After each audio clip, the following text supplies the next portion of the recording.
अभी ये अहम खबर अपने नाज़रीन तक पहुंचाएंगे। मरीम नवाज साहिबा ने एक ट्वीट किया है। वो कहती हैं कि अल्लाह का शुक्र है, अगर मामला किसी जज को मुअत्तल किए जाने का नहीं, उस फैसले को मुअत्तल करने का है जो उस जज ने दिया। मामला किसी जज को ओहदे से निकालने का नहीं, उस फैसले को अदालती रिकॉर्ड से निकालने का है जो उस जज ने दबाव में दिया। मामला किसी जज को फारिग करने का नहीं, उस फैसले को है फारिग करने का है, जज को फारिग करने का।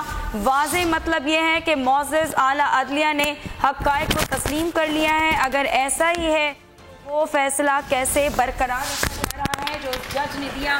ये सवाल उठाया गया है मरीम नवाज की जानिब से ट्वीट के जरिए। वो कहती हैं कि अगर फैसला देने वाले जज को सज़ा सुना दी है तो उस बेगुनाह नवाज शरीफ को क्यों रिहाई नहीं दी जा रही जिसको उसी जज ने सज़ा दी।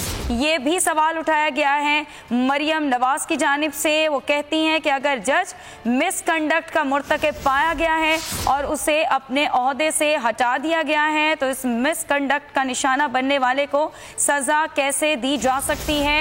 ये सवाल उठाए गए हैं, मरीम नवाज की जानिब से ट्वीट किया गया है और अल्लाह का शुक्र अदा करती हैं और कहती हैं कि मगर मामला किसी जज को मुअत्तल किए जाने का नहीं, उस फैसले को मुअत्तल करने का है जो उस जज ने दिया। मामला किसी जज को ओहदे से निकालने का नहीं है, इस फैसले को अदालती रिकॉर्ड से निकालने का है जो उस जज ने दबाव में दिया। जज अरशद मलिक के जो बरतरफी का जो ओहदे से फ़िलहाल जो उन्हें हटाया गया है, जो सिफारिशात की गई हैं, उस हवाले से मरीम नवाज ने ये ट्वीट किया है और कहा है कि मामला किसी जज को मुअत्तल किए जाने का नहीं, उस फैसले को मुअत्तल करने का है जो उस जज ने दिया। मामला किसी जज को ओहदे से निकालने का नहीं, उस फैसले को अदालती रिकॉर्ड से निकालने का है जो उस जज ने दबाव में दिया। कुछ सवालात उठाए गए हैं, वो पूछती हैं, वो ये कहती हैं कि जज को फारिग करने का वाज़ेह मतलब यह है कि मौज़ज़ आला अदलिया ने हक़ाइक़ को तस्लीम कर लिया।